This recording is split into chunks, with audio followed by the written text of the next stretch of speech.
What's up? Good morning, Raider Nation. I am the Commish, and this is your Raider Reaction Morning Show for Tuesday, November 26th. Thank you for joining me as always, and I hope your morning is starting off just full of silver and black awesomeness already, and we hope to help out a little bit that.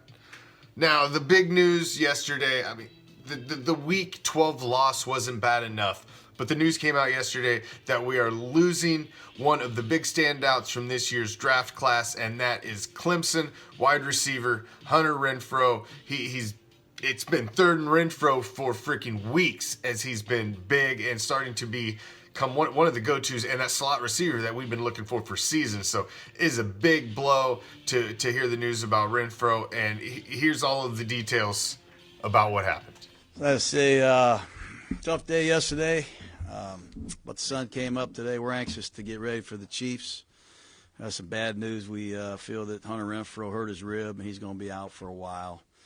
Big loss for our team, and I'll be happy to answer any questions that I can. Did Hunter come back with the team? Yes.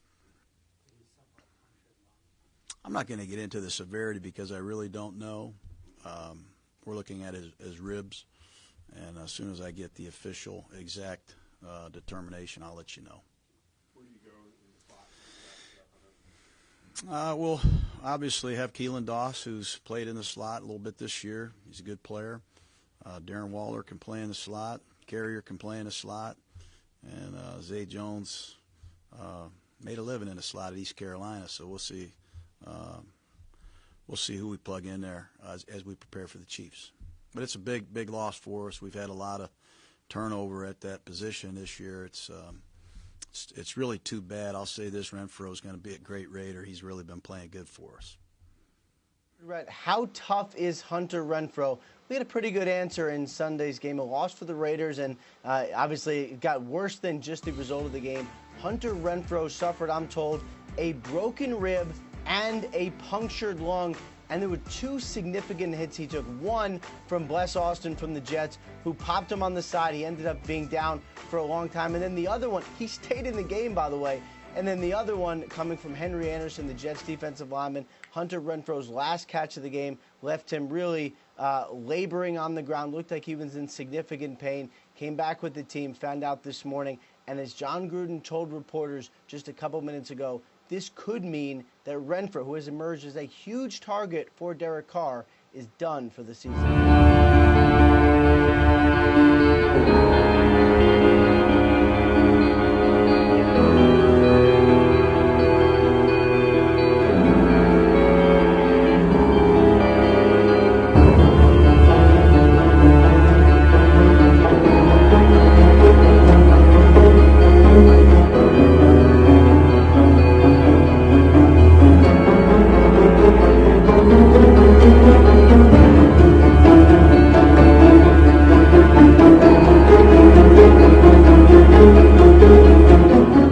Now, there's always going to be a flip side to every story out there. And the flip side to the Renfrow story is in the groups, even on our page, on the Raider Reaction page, I've seen a lot of the fans coming out and say Derek Carr hung his boy out, that he hung Renfrow out to dry, that he should have seen the guy crashing down, should have never thrown the ball to him, and put him in a bad position where the only thing, that outcome that was where he could possibly get hurt. And ultimately that's what happened. So a lot of people are coming out and saying they felt like Carr hung him out to dry. I say look at the tape. You tell me what you think. I've got two opinions on this. First off, I believe it was pass interference. I think the guy was early, so there should have been a flag thrown on it. Did he hang him out to dry regardless? I can see an argument for both sides. You make up your mind. Here's the tape. 56 years old now and has this young Raider team headed in the right direction. Jalen Richard on 3rd and 2. Jets don't have enough guys over here. If they want to just run a quick flat, they got the first down. That pass, whoa, big collision. Well, and that's what you have to recognize as a quarterback. I circled that out, that there was nobody in the flat, so that tells you they got to do one thing. Either somebody's going to run from the inside out or the corner is going to stay where he is. If the corner stays where he is, you have to try and take the whole shot on the sideline. That time the corner falls off. Carr tried forcing it in, and Renfro's still down. Yeah, Hunter Renfrow on the receiving end of that hit by Bless Austin.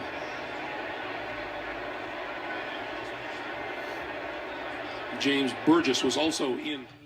Raider Chris, the hype team. He's got something to say, man. He's got something to say. We typically, when you're running a Raider social media brand like we are with Raider Reaction, myself and the hype team, we deal with a lot of shit when we come out of losses. A lot of shit. Here you go. All these fucking whiny ass bitches that are probably sitting at their parents' house need to shut the fuck up. Oh, Carr needs to go. Defense sucks. If you were any good at anything, an NFL organization would be giving you a fucking check. So, I put it out there, who would you replace Carr with? And I got back Teddy Bridgewater. Really? Really? That's what you're coming back with? This is why you don't have a fucking job in the NFL. So, go back to playing Madden, shut your yap, and enjoy the ride. God damn. Would it be a day without a D-bag of the day? And it wouldn't be a Raider Reaction morning show without a D-bag of the day. So, we'll turn to... Oh, shit. Oh, you again? You, sir, are a fucking douchebag. Yar. Ye talk all the shit about me, brother. Okay, he's my fucking red-headed stepchild. He's a fucking adopted. He's what we call a legend of the taint, 'cause he ain't a fucking pirate. And he tain't nothing to worry for.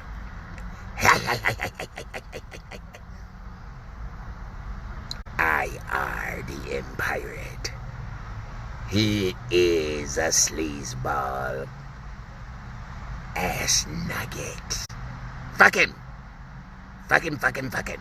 He had an opportunity and he fucked it off.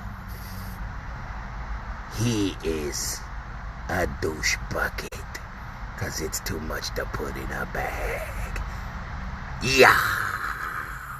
Joining me here on the Rich Eisen Show, what about the prospect of the Raiders no longer being in Oakland or even in the state of California? This is bone crushing. It makes you lose faith with all the social contract that professional football supposedly professes to have with its fan base. Mm-hmm. We've experienced it. Look, I'm old enough to remember when somehow the Baltimore Colts packed up and moved under cover of the night. Yes, in Mayflower trucks. I was very much aware of when Art Modell packed up the old Cleveland Browns and moved them to Baltimore in the wink of an eye. And I grew up in Oakland, California during the heydays of the Oakland Raiders. Mm-hmm. If you were to puncture my veins, they would bleed silver and black. And the idea that the Oakland Raiders would not be the Oakland Raiders, then I'm giving up and I'm just going straight to the CFL. And so did you spend time in the black hole? Did you go to games, Tom? When the Coliseum would sell out. Yeah. And we could watch, like the greatest games on the planet Earth were the Oakland Raiders versus the Kansas City Chiefs in the Len Dawson era and what have you. That was the Jets versus the Sharks. It was the Russian front. It was two forces that just hated each other so much. And Kansas City would come in those beautiful red uniforms, you know, with the arrowhead, and they would look so gleaming, and they had white face masks on their helmets. These were the things that were important to a 13-year-old. And we would greet them with the silver and black. And we seemed to always beat them 2 out of 3 games, but then the third game was always the one that went to the Super Bowl, it seemed. But then, but Kenny Stabler changed all that. Yes, he did. Throw deep, baby. He did. It's been a minute, but ever since they broke ground out in Las Vegas, those of you that have been diehard followers of Raider Reaction, Ariel Zuniga has brought us solid coverage, video coverage from walking the site in the blazing sun, sweating his ass off, bringing us live coverage as they were breaking ground, all the way up till started to see the palace in the desert, our Death Star, start to take shape. Well, Ariel is back, and he's going to keep us up to date all the way through to the final finish line of what's going on out there at the stadium, as well as the headquarter updates, and we'll bring you what we got so far. Raider Nation, this is Ariel Zuniga coming to you live from Las Vegas, Nevada. Just wanted to give you a quick stadium update, and I'll be giving you a couple of stadium updates throughout the week. 2 weeks ago when we played against the Chargers, that same day I went and toured the stadium. I got to ask a lot of questions, and I just wanted to bring forth a little bit of information and clarity. First off, I was a little confused, and I'm pretty sure a lot of Raider fans were confused because they had said that the roof will be completed in March, and then there was reports that it will be completed in December. So it's important that we understand that there's 2 phases to the roof. One of the first phase is to raise the roof cables that's going to sustain the roof panels. Okay, so that part, raising the cables and having all the cables tensed and in place, will be done by next month. Okay, once they are fully tensed, everything is in place. Then they will start adding the panels, the roof panels. And that's going to take them up until March to complete. Roughly March, they should be completed by installing all the roof panels.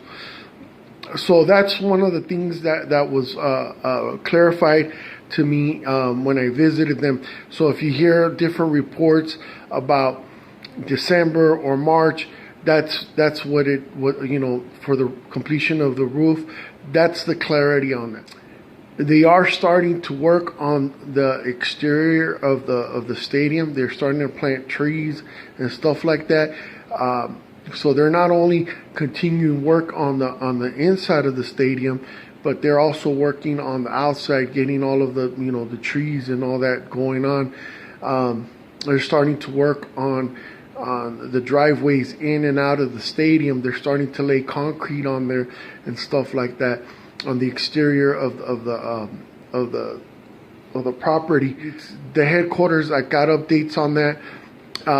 It's blowing up really fast. They started putting up the windows, the glass windows up there around the same time that they started putting the glass windows in at the stadium. So right now it's just a structure with offices. So that's they already got the foundation. They got the outer skeleton. They're putting up the windows, the roof, and all that. So in the interior, they're just putting up the walls for the offices and stuff like that. So that should be done February, March as well, for them to start moving in furniture and stuff like that. The stadium, the practice fields, that's like nothing. That'll take them, not that much time to do. But the headquarters is blowing up. It's going up really fast. So thank you guys, man. Have a good morning and have a great week as well. Bye. And now, it's the special little time of the day. We would like to offer you those little sports nuggets that you can drop throughout the day to flex your sports brains around your coworkers, your people in your immediate surroundings. It's that little segment of the show that we like to call What the Fuck Happened in Sports History Today, November 26th. Well, in 1960, Minneapolis St. Paul Baseball Club took the name the Twins. That happened on today in sports history. In 1961, Pro Baseball Rules Committee voted 8-1 against legalizing the spitball. That just doesn't seem like any fun. Baseball would be a hell of a lot more fun if you could doctor up the ball a little bit, a little something here and there. Shit. Makes things a whole lot more interesting. Kind of like the Astros beating on the fucking trash can. You know what I'm saying? 1968, the 34th Heisman Trophy is awarded to the Juice, O.J. Simpson, from the University of Southern California. The boys from Troy. And the rest is infamous history. Man, it's a really killer story, though. 1989, Los Angeles Rams. Flipper Anderson makes 15 catches for 336 yards and a touchdown as the Rams rally in overtime to beat the Saints. In 1995, some more historical NFL action. Dan Marino sets the NFL record for 343 touchdown passes and still never won a fucking thing that really counted. 1996, baseball owners approve interleague play 26-4 and basically started tearing apart baseball as we all grew up with. Come on, you're not supposed to play the other league until it's the postseason, man. That's what made it so great. Why you always gotta be fucking with shit? But I guess baseball just couldn't keep up with the NFL, so they had to fuck with shit. And that is what the fuck happened in sports history today, November 26th. Raiders girl. She's one of the admins of the Raider Reaction Empire, the dark side. And man, she's got to put up with a lot of shit. We have over 5,000 members of the exclusive dark side group. And, you know, it's real, it's raw, it's uncensored. Which means there's a lot of garbage to have to deal with. That's for damn sure. Take it away. All right. I don't know, guys. I don't know why every Sunday it has to be this way, where you guys are just like, wah, wah, wah, wah, wah, wah, all throughout the game. The game isn't even over yet, and you guys are just, meh, why are we losing? Why do we suck? Fire this person, fire that person. Oh, car this, car that. Oh, the season's over. Like, there's so many games in the damn season. We're not going to win every single game. You guys heard what Commish told you guys, and then on top of that, you guys gotta be posting all day in these long... We see all your damn posts. We get alerted every time you post. You can go back and delete your posts, but we're still gonna see them. We saw them when they first went up, and we know exactly who you are that cry every fucking Sunday. Get it together. You seem like a fake-ass fan. Are you a Raiders fan? And now, for the Raider quote of the day. If you win a Super Bowl before you're fired, you're a genius and everyone listens to you. But a coach is just a guy whose best class in grammar school was recess and whose best class in high school was PE. I never thought I was anything but a guy whose best class was PE. The great, the coach, John Madden. Have a kick-ass day, Raider Nation. I'm out until tonight. Peace, love, Raider Nation.